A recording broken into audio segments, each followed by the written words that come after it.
नमो भगवतो अरहतो सम्मा सम्बुद्दस्सा। नमो तस्सै भगवतो अरहतो सम्मा सम्बुद्दस्सा। नमो तस्सै भगवतो अरहतो सम्मा सम्बुद्दस्सा। इति पिसो भगवा अरहं सम्मा सम्बुद्धो विज चरण संपन्नो सुगतो लोकविदु अनुत्तरो पुरुषद मसारथि सत्ता देव मनुष्य बुद्धो भगवते सवाखातो भगवत धम्मो सन्निधिको अकालिको यहि पसिको वपनायिको पक्षतं वेदितव्य वियुहिते सुपटिपन्नो भगवत सावक संघो उजुपटिपन्नो भगवत सावक संघो याय पटिपन्नो भगवत सावक संघो सामीचि पटिपन्नो भगवत सावक संघो यदि चतारि पुरुषानि आठ और गलाय सोचो ना, मतलब आहुनय पाहुनय दक्षिणय अंचले करणीय अनुकर पुयांखेत लोकसाति वनगंध गुण पैतांग यतांग कुसुम संतति पूजयान मुनि दास श्रीपाद सरोरुह पूज्य विबुद्ध कुसुम ननेन पुय नमत न लभामि मोखं कुपं मिल यति यथा इदं मे काय तथा याति विनाश भाव घनसार पदीपेन दीपेन तमधंसिनाति लोकदीपं सबुधं पूजयाम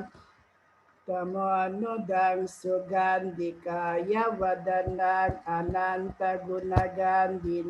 सुगन्धिनाहं गन्धेन पूजयामि तथागतं बुद्धं धम्मं च संघं सुगततनुभवधातव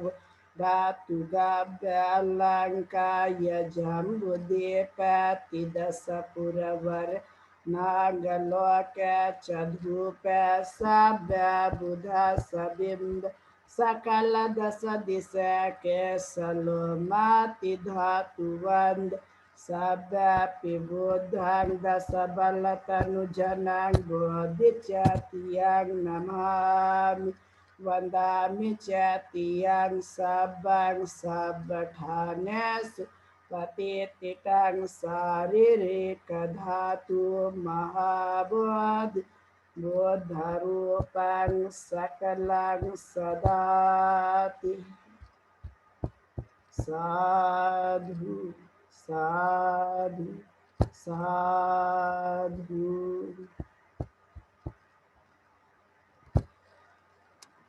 तो आज हम लोग 14 अक्टूबर से लेकर आज का 23 अक्टूबर है और हम लोग लगातार आज 10वां दिन है जो बाबा साहब अम्बेडकर की धम्म क्रांति के अवसर पर हम लोगों ने यह धम्म देशना का आयोजन किया हुआ है और यह 25 तारीख तक चलेगा और 25 तारीख को फिर एक विशेष समारंभ यानी समारोह का आयोजन करके उस दिन हम लोग इसे विराम देने की कोशिश करेंगे। तो देखा जाए तो बाबा साहब अम्बेडकर ने बहुत ही लंबे समय से उस चीज़ों को उन्होंने करने की और करते करते एक ज़मीन तैयार किया और करने के बाद में अपने लोगों को उन्होंने बौद्ध धर्म की तरफ में एक आकर्षित करने की जो बात उस काल में की, और उनके मन में एक बातों को उन्होंने बार बार बताने की कोशिश की कि दूसरों की तरह हम भी इंसान हैं। क्योंकि उस काल में बहुत सारे लोग थे, लेकिन हमारे अपने लोगों के लिए वैसा व्यवहार नहीं था जैसे कि एक इंसान के लिए होना चाहिए। और इसलिए बाबा साहब अम्बेडकर ने सभी लोगों को ये बात बताने की कोशिश की कि दूसरों की तरह हम भी इंसान हैं। और ये उनके मन में एक गहराई से बातों को एक उतारा गया, उन्हें बार बार जो है ये बात समझाई गई कि हम भी एक इंसान की तरह हैं। और एक इंसान की तरह होने की वजह से उनके अंदर में एक एहसास जागा कि हम भी एक इंसान हैं, और एक इंसान के साथ एक इंसान जैसे ही व्यवहार करने की कोशिश करनी चाहिए। क्योंकि ऐसा देखा नहीं गया था कि एक इंसान के साथ एक इंसान जैसे व्यवहार करने की कोशिश करे, ये कहीं पर भी दूर दूर तक नहीं देखा जाता था, यह था नहीं ऐसा। और इसीलिए ये बात सामने आई कि दूसरों की तरह हम भी एक इंसान हैं, और इसलिए हमें ये सभी चीज़ें मिलनी चाहिए। और इसलिए बाबा साहब अम्बेडकर ने एक एहसास कराया अपने लोगों को कि हम सब लोग इंसान हैं, और इंसान को इंसान जैसे व्यवहार करने का अवसर मिलना चाहिए। इंसान को इंसान जैसे जीने का अवसर मिलना चाहिए, उसको सभी अधिकार मिलने चाहिए। लेकिन इंसान और इंसान के बीच की दूरियों को बढ़ाने का जो काम किया गया वो एक हिंदू धर्म की जातिगत व्यवस्था ने किया। और इसलिए बाबा साहब अम्बेडकर ने सभी लोगों के मन में एक भावना जगाई, उस भाव का नाम था कि इंसान है। क्योंकि बहुत सारे जो लोग हैं वो इंसान हैं ऐसा समझते नहीं थे, और जब वो इंसान है ऐसा नहीं समझते थे, इसलिए उन्होंने सबसे पहले इंसान है ये ज़्यादातर उनके मन के अंदर में एहसास कराने का काम किया। और तब से लेकर जब उस काल में समझे कि हम भी इंसान हैं, तो ये भावना उनके मन में बहुत ही अच्छी तरह से जाग गई, और जागने के बाद में उन्होंने वैसा जीवन को जीने के लिए उन्होंने कार्य करना शुरू कर दिया। तो एक खास बात देखी जाती है कि उस काल में धर्म के अंदर ही एक प्रकार से बंदिश कर दी गई थी, यानी इंसान है लेकिन इंसान के जीवन में उन अधिकारों से वंचित किया गया था जिन अधिकारों की वजह से मनुष्य एक प्रकार से अपनी तरक्की करता है, एक प्रकार से मनुष्य अपने सारे के सारे विकास के रास्तों को खोल देता है, और एक इंसानियत होने के नाते वह इंसान जैसे व्यवहार करने की भी कोशिश करता है। ये बात को उन्होंने बताने की कोशिश की। लेकिन हिंदू धर्म की जो व्यवस्था है उसने एक प्रकार से बेटी बंदी, रोटी बंदी और लोटी बंदी और भेड़ बंदी इत्यादि चीज़ों पर उन्होंने रोक लगाई थी कि आपस में कोई भी जो है वो शादी नहीं कर सकता है, आपस में कोई खान पान नहीं कर सकता है, आपस में किसी भी प्रकार का लेन देन नहीं कर सकता है, और एक दूसरे की कोई सहायता नहीं कर सकता है, क्योंकि वह जाति के हैं। और इसलिए इस जाति के कारण जो है उन्हें उस तरह का कोई अधिकार नहीं है, और इसलिए उन्होंने इस बातों को उन्होंने समझाने की कोशिश की। यानी एक प्रकार से मनुष्य के जीवन काल में एक सीमा रख दी गई, और उस सीमा रखते हुए उस सीमा से कोई भी आदमी आगे नहीं बढ़ सकता। यानी जो भी ये व्यक्ति यदि उस सीमा को काट कर या उसे तोड़कर उससे बाहर जाने की कोशिश करता है, तो उस पर प्रतिबंध लगा दिया गया था कि ये प्रतिबंध है, आपको ये बाउंड्री पार नहीं करनी है। यदि आपने इस बाउंड्री को पार करने की कोशिश की तो सामाजिक जो है वो अपराध है ऐसा माना जाएगा, और उसके साथ में ना इंसाफियत की जाएगी, मतलब उसके साथ में अपराध किया इसलिए उसे दंड भी दिया जाएगा, वो सामाजिक दंड होगा। इस तरह की बातों को ज़्यादा से ज़्यादा उनके लिए जो है ये बात रखी गई, और इस तरह से बार बार उनके जीवन काल में जोर देते हुए समझाने के लिए उन्होंने कोशिश किया। और यही कारण था कि बाबा साहब अम्बेडकर को लगा कि इस तरह की जो व्यवस्था है वो इंसानियत के जीवन के लिए कलंक के समान है, कि हम इंसान हैं लेकिन इंसान होते हुए भी इंसान जैसे जीवन जीने का हमें अवसर यदि नहीं मिल रहा है, इसका मतलब साफ साफ है कि ये एक प्रकार से ऐसी व्यवस्था जो इंसानियत के लिए एक प्रकार से कलंक के समान है, ऐसी व्यवस्था को हमने पूरी तरह से समाप्त करना चाहिए, उसे तोड़ देना चाहिए। तो जिस तरह से हम इस बाउंड्री को तोड़ने की यदि कोशिश करेंगे तो इसका एक लाभ जो है वो हमारे व्यक्तिगत जीवन में आने की पूरी पूरी संभावना पाई जा सकती है। और इस पर उन्होंने बेहद जोर देते हुए बातों को समझाने की कोशिश की। और फिर उन्होंने ऐसी बातों को जो निम्न जाति के लोग थे, पिछड़े वर्ग के लोग थे, उनसे काफ़ी बातचीत की और उन्होंने कहा कि इस तरह की अमानवीय व्यवस्था और अमानवीय विचार जो है वो मनुष्य को दूरियां बनाते हैं और इसलिए ऐसी बातें एक प्रकार से ईश्वर के मंच से उठनी चाहिए।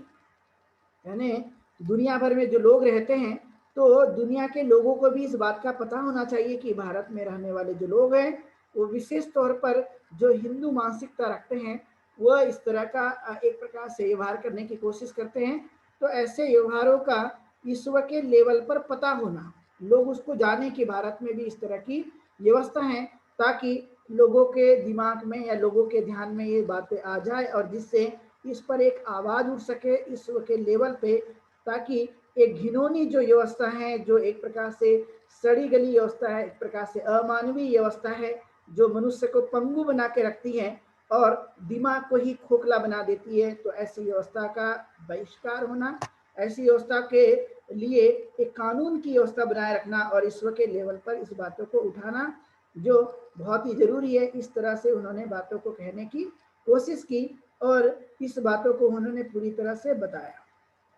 और फिर उन्होंने कहा कि बहुत सारे जो लोग हैं वो ज़्यादातर लोग जो है वो इस बात को बताने की कोशिश करते हैं कि ये सब कुछ जो है वो ईश्वर ने बनाया, भगवान ने बनाया और ये कहीं ना कहीं हमारे गलत कार्यों का परिणाम है। इस तरह से बातों को थोप दिया जाता है, तो इससे लोग जो है वो भाग्यवादी बन जाते हैं और अपने भाग्य पर विश्वास करने की कोशिश करते हैं। और इसलिए बाबा साहब अम्बेडकर ने एक आह्वान अपने लोगों को करने की कोशिश की थी कि हमें भाग्यवादी नहीं बननी चाहिए। भाग्य पर भरोसा करके भी कोई लाभ की प्राप्ति होने वाली नहीं है, भाग्य पर विश्वास करके भी कोई हम तरक्की नहीं कर सकते। इसलिए भाग्यवान नहीं बनना बल्कि अपने मेहनत पर, अपने कार्यों पर, अपने कर्म पर विश्वास रखकर उसे करने की कोशिश करना, क्योंकि भाग्य जो है वो इंसान को कुछ भी नहीं दे सकता, कुछ लिखा नहीं होता है और उससे कुछ खास परिवर्तन आने की संभावना नहीं पाई जा सकती है। और इसीलिए उन्होंने अपने लोगों को आह्वान करते हुए इस बातों पर जोर देते हुए कहा कि हमें भाग्यवादी नहीं बनना चाहिए बल्कि अपने कार्यों पर विश्वास करना चाहिए। यदि कार्यों पर विश्वास किया गया तो हम अपने जीवन काल में अपने तरक्की के रास्ते स्वयं ही खोल सकते हैं, अपने जीवन में हम परिवर्तन स्वयं ही ला सकते हैं। लेकिन हमने सिर्फ भाग्य पर भरोसा किया, भाग्य को कोसा, तो उससे कुछ उपलब्धि हासिल होने वाली नहीं है। इस बातों पर भी उन्होंने जोर देने की कोशिश की, क्योंकि हिंदूवादी व्यवस्था जो है वो भाग्यवादी बनाती है और वो भाग्य पर विश्वास भी करती है। यदि हमें कोई चीज़ें नहीं मिली तो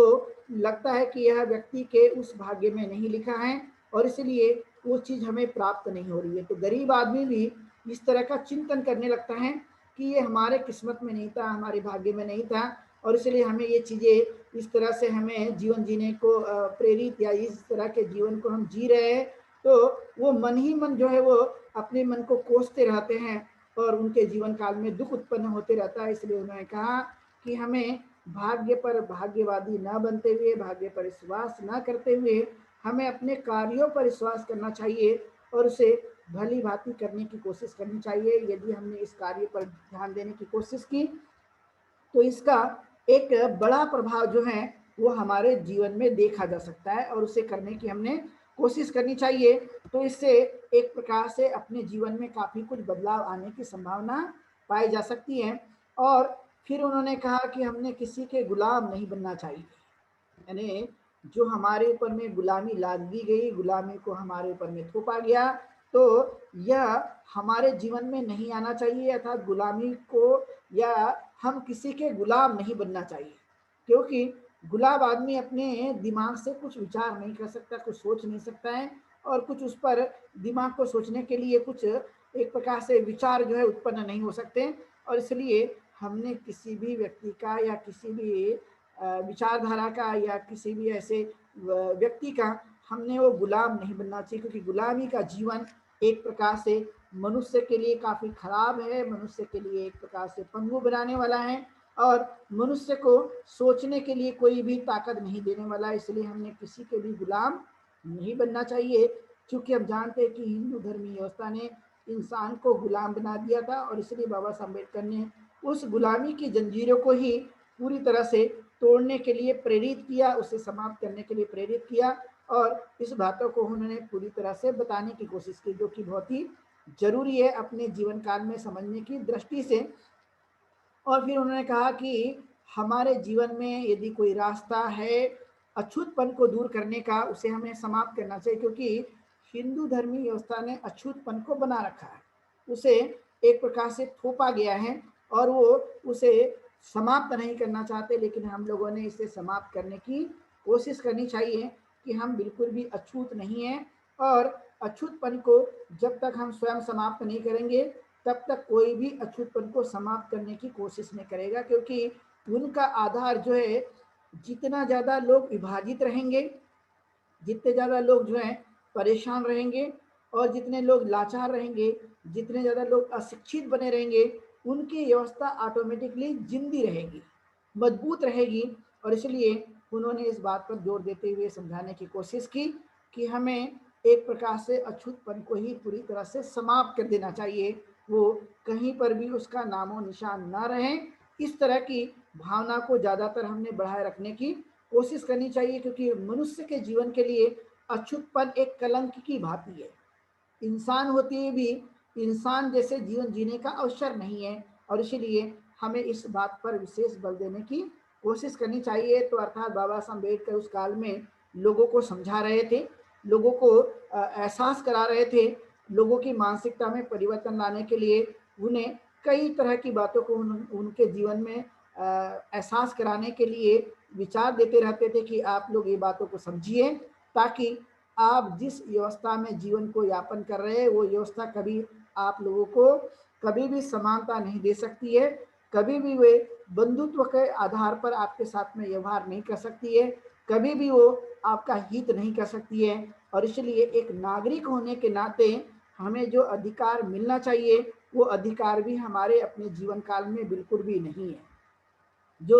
उत्थान के लिए, विकास के लिए, प्रगति के लिए जो आवश्यक ही हमारे लिए जो अधिकार है वो मिलना चाहिए, लेकिन ऐसे समय में उन्होंने हमें कोई अधिकार नहीं दिए और समान अवसर का कोई भी उन्होंने प्रावधान नहीं रखा। इसलिए हमें इस बातों पर जोर देने की कोशिश करना कि लोगों को हम समझाएं कि ऐसी कौन सी व्यवस्था है, ऐसा कौन से विचार हैं जो हमें समानता दे सकती है और समान रूप से हमें आगे बढ़ाने के लिए मदद भी कर सकती है, ऐसी कौन सी व्यवस्था है। तो बाबा साहब अम्बेडकर ने इस बातों पर बहुत ही गहरा अध्ययन किया, समझाने की कोशिश की, और समझाने के बाद में बार बार उन्होंने अलग अलग तरीके से लोगों को इकट्ठा करके बातों को बताया कि हमें जो है मार्ग जो है हमें चुनना चाहिए अपने प्रगति के लिए। जिस मार्ग ने हमें अपने उत्थान के लिए जो अवरोध उत्पन्न कर दिया है, उस अवरोध को ही हमने समाप्त करने की पहल करनी चाहिए, जो बहुत ही जरूरी है। और फिर उन्होंने कहा कि सामाजिक कार्यों के लिए हमने धन को इकट्ठा करना चाहिए, क्योंकि जरूरी है कि हम जो भी सामाजिक कार्य करते हैं तो बिना सामाजिक कार्य हमारे अर्थ बल के आधार पर कभी भी वो संभावना नहीं पाई जा सकती है। तो उसको आगे बढ़ाने के लिए, उन नीतियों को आगे चलाने के लिए, उन्हें एक प्रकार से लोगों के जीवन में परिवर्तन लाने के लिए वो कहीं ना कहीं हमने प्रयास करने की कोशिश करनी चाहिए। तो इस तरह से उन्होंने बार बार समझाने की कोशिश की और उन्होंने कहा कि जो हमारे जो पूर्वज थे, जो पूर्वजों ने हमारे लिए गलती की है, लेकिन हम उन गलतियों को दोहराएंगे नहीं। हमारे पूर्वजों ने तो गलती की, समझे और नहीं समझे, लेकिन उन्होंने जैसे भी जो चीज़ की है, लेकिन हमें वो चीज़ें नहीं करनी चाहिए। बाबा साहब अम्बेडकर ने अपने समय में बात कही थी कि हमारे अपने पूर्वजों ने जो गलतियां की है, उन्होंने जो जिन चीज़ों को माना है, लेकिन उनके जीवन में कोई खास बदलाव नहीं आया। लेकिन अभी हमें उन गलतियों को दोहराना नहीं चाहिए, बल्कि उसमें सुधार करने की कोशिश करनी चाहिए, क्योंकि हमने यदि सुधार करने की कोशिश की तो एक खास परिवर्तन देखने को मिल सकता है। लेकिन यदि हमने नहीं बदले तो कहीं ना कहीं समस्या उत्पन्न होने की संभावना पाई जाती है। इसलिए चाहे हम किसी भी घरों में रहें, लेकिन हमारे यदि पूर्वज नहीं बदले, इसका मतलब ये नहीं कि हमने भी नहीं बदलना चाहिए। जैसे उन्होंने जीवन जिया वैसा ही हमने जीवन को जीना चाहिए, ऐसा कतई नहीं है। और इसलिए हमें अपने जीवन में बदलाव लाने के लिए, तरक्की के मार्गों को और भी अच्छा बनाने के लिए हमने पूर्वजों के समान में व्यवहार नहीं करना, बल्कि उस चीज़ों में बदलाव लाने की कोशिश करना कि यदि मान लिया हमारे पूर्वज जो है वो कर्मकांड को मानते थे, अछूतपन को स्वीकार करते थे, वे लोग जो है वह ईश्वर और देवी देवता को मानते थे, इसका मतलब ये नहीं कि आज के समय के लोगों ने भी उस तरह की चीज़ों को मानना चाहिए। यदि उन्होंने गलती की तो इसका मतलब ये नहीं कि हमने भी उस गलतियों को रिपीट करना चाहिए या उन गलतियों को दोहराने की कोशिश करनी चाहिए। ऐसा बिल्कुल भी नहीं करना चाहिए, क्योंकि इसको करने का मतलब है कि हम अपने जीवन काल में दुखों का अंत कतई ही नहीं कर पाएंगे। और इसलिए जरूरी है कि वर्तमान काल में हम अपने पूर्वजों की गलती को दोहराए नहीं, बल्कि उसमें सुधार करने की जरूरत है, जो कि बहुत ही जरूरी है। और इसलिए उन्होंने कहा कि जो पुराने लोग थे, जो जिस तरह से उन्होंने किया, लेकिन आज के युवाओं ने ज़्यादा जिम्मेदारी लेने की कोशिश करनी चाहिए। जो एक प्रकार से युवा होंगे, यदि वो ज़्यादा जिम्मेदारी को लेते हैं तो खासकर समाज में परिवर्तन की दिशा एक बढ़ सकती है। पुराने लोगों ने जो कुछ किया उन्होंने तो किया, लेकिन नए लोगों ने, युवाओं ने इस कार्य को आगे बढ़ाने के लिए सामने आने की पूरी तरह से कोशिश करनी चाहिए। यदि पूरी तरह से कोशिश को किया गया तो एक प्रकार से लाभ मिलने की पूरी पूरी संभावनाएं पाई जा सकती है। और इसलिए उन्होंने इस बात को जोर देते हुए बातों को समझाने की कोशिश की कि हमने कभी भी संकुचित भावनाओं को नहीं रखना चाहिए। यानी जो हमारे संकुचित भाव होते हैं, तो उस संकुचित भावों को हमने त्याग कर एक प्रकार से सार्वजनिक कामों में सहयोग करने की कोशिश करनी चाहिए। ये खास महत्वपूर्ण बातें हैं कि क्योंकि कभी कभी मन में ये बातें उत्पन्न हो जाती है कि हम क्यों करें, हमने ही किसी काम को करने की जिम्मेदारी थोड़ी ली है, हमें ही क्यों करना चाहिए, बाकी लोग तो जैसे रहते वैसे हमने भी रहना चाहिए। लेकिन बाबा साहब अम्बेडकर का ये कहना था कि हमने संकुचित भावनाओं को त्याग देना चाहिए। जो हमारे लिए सार्वजनिक जो भावनाएं हैं या सार्वजनिक काम है, उसमें हमने सहयोग करने की कोशिश करनी चाहिए, और यह बहुत ही जरूरी है। और फिर उन्होंने कहा कि सामाजिक कार्य करने के लिए कुछ लोग जो है वह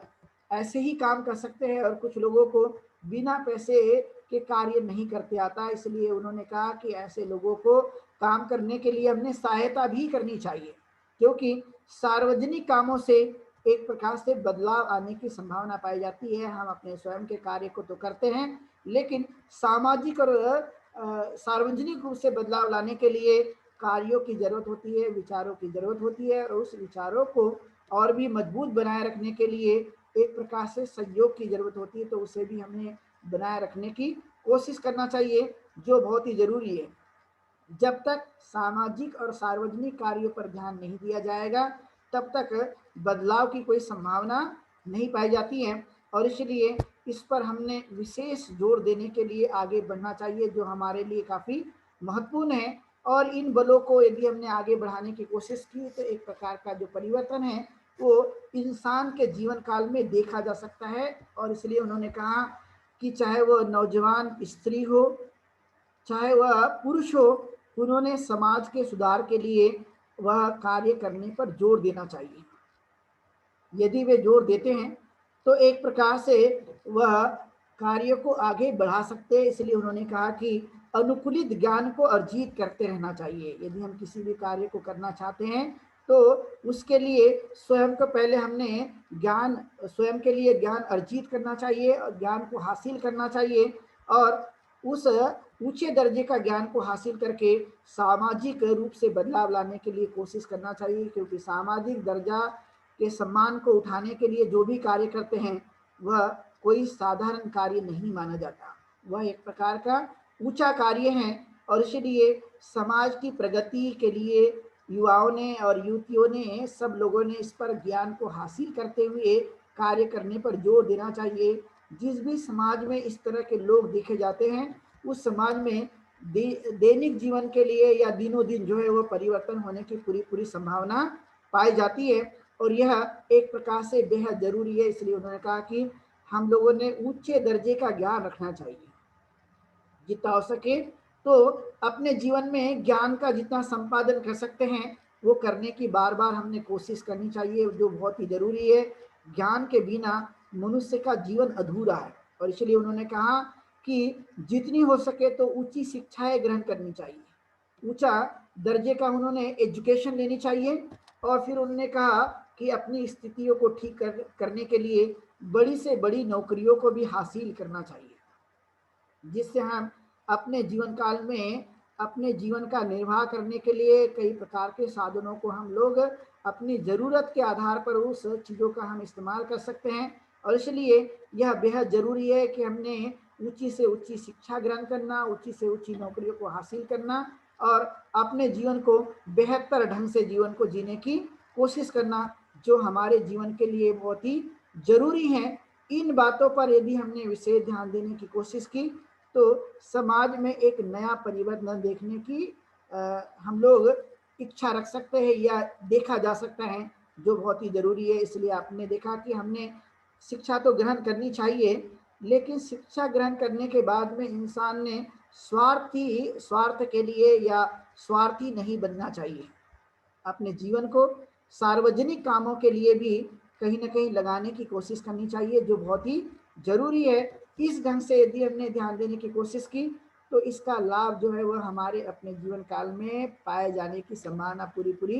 हो सकती है। तो इस पर हमने विशेष बल देने की कोशिश करनी चाहिए। यदि हमने ये किया तो हम किसी भी व्यक्ति की किसी भी प्रकार से गुलामी बर्दाश्त नहीं कर पाएंगे। लेकिन यदि हमने ज्ञान हासिल नहीं किया, बड़े से बड़े पदों पर नहीं गए, तो फिर ऑटोमेटिकली जो है वो हमारे जीवन काल में गुलामी बनी रहती है और गुलामी को हम ऑटोमेटिकली स्वीकार कर लेते हैं। और इसलिए गुलामी को दूर करने के लिए हमने ऊंचे से ऊंचे दर्जे का एजुकेशन, ऊंचे से ऊंचे दर्जे का ज्ञान अर्जित करने की हमने कोशिश करते रहना चाहिए, जो बेहद जरूरी माना जाता है। और जब हमने ऐसा कर लिया तो इंसान के जीवन में किसी भी प्रकार की जो गुलामी है वह व्यक्ति कभी भी बर्दाश्त नहीं कर सकता, उसे ये बातें उसके जीवन काल में देखी नहीं जा सकती है। और इसलिए गुलामी को दूर करना बहुत ही जरूरी माना जाता है। इसलिए इसके लिए कहा गया कि धर्म जो है वो इंसान के लिए इस तरह की सहायता करता है, यानी मनुष्य के उत्कृष्ट जीवन जीने के लिए वह जरूरी है। लेकिन ये देखा गया कि हिंदू धर्म में किसी भी प्रकार की समानता नहीं, किसी भी प्रकार का प्रेम नहीं और किसी भी प्रकार का अपनापन नहीं देखा गया। यानी ऐसा धर्म जो इंसान के लिए समानता भी नहीं देता, प्रेम भी नहीं रखता और अपनापन की भावना भी उनके अंदर में नहीं पाई जाती है, तो बाबा साहब अम्बेडकर ने कहा कि ऐसा कोई धर्म नहीं हो सकता। यदि जो धर्म जो है एक प्रकार से इंसान के जीवन के से ही उसके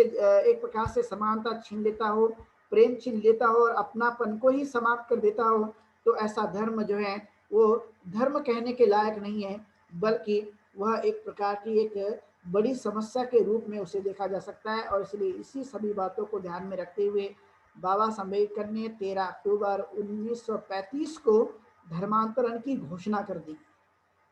इन सभी बातों को ध्यान में रखते हुए कि अब वो समय आ रहा था धीरे धीरे कि बाबा साहब अम्बेडकर ने सारा कुछ उन्होंने तैयारी की और तैयारी करने के बाद समाज के चित्रण को देखा, अपने साथ में होने वाले अन्याय अत्याचार को देखा, समाज में होने वाले अन्याय अत्याचार को देखा और उन्होंने कहा कि कोई कौन सा ऐसा माध्यम है जिसके कारण हम अपने जीवन काल में प्रगति कर सकते हैं, सम्मान से जीवन को जिया जा सकता है। तो उन्होंने फिर ये सब चीज करते हुए देखा कि अभी अब समय है, हमने धर्म को बदलने के लिए कहीं ना कहीं तैयारी शुरू करना चाहिए। और इसलिए फिर उन्होंने घोषणा कर दी और वो घोषणा का दिन था 13 अक्टूबर 1935 का, जिस दिन उन्होंने एवला में नासिक के पास में इसकी घोषणा कर दी कि अब मैं धर्मांतरण करने वाला हूँ। अब जब धर्मांतरण करने की उन्होंने घोषणा कर दी तो घोषणा करने के बाद में सभी समाचार पत्रों में उनकी बातों को लिखा गया और वो न्यूज बन गई। तब उसके बाद में देखा गया कि हिंदू धर्मी जो लोग थे वो आग बबूला की तरह हो गए, इन्हें एक प्रकार से तूफान की तरह पूरा का पूरा जो समाचार है वो सारी जगह फैल गया। और उस समय जो है एक प्रकार से पूरी तरह से बात फैलने के बाद में लोग जो है हिंदू धर्म को मानने वाले कि वो हिंदू धर्म का अब त्याग करने वाले हैं और वो कोई ना कोई अपना धर्म स्वीकार करने वाले। चूंकि बाबा साहब अम्बेडकर हमेशा ही अपने जीवन काल में बुद्ध की विचारधारा से बातों को करते थे, इसलिए सबको थोड़ा अंदाजा था कि वे कहीं नहीं जाएंगे, बल्कि वो बौद्ध धर्म का ही अंगीकार करने की कोशिश करेंगे। ये बात उन्होंने उस समय जब कही कि मैं अब धर्म त्यागने वाला हूँ, जैसे कि आप जानते ही कि उसमें एक बड़ी बात उन्होंने कह दी थी कि मैं हिंदू धर्म में पैदा हुआ, तो ये तो मेरे बस की बात नहीं थी, लेकिन मैं अब हिंदू धर्म में रहकर मरूंगा नहीं, ये मेरी बस की बात है। इस तरह का उन्होंने ऐलान उस काल में कर दिया, और यही बात के कारण जो है उस काल में पूरा सन्नाटा छा गया कि अब बाबा साहब अम्बेडकर जो है वह धर्म को बदलने वाले हैं। तो ये बात बड़ी जोरों पे छा गई उस काल में और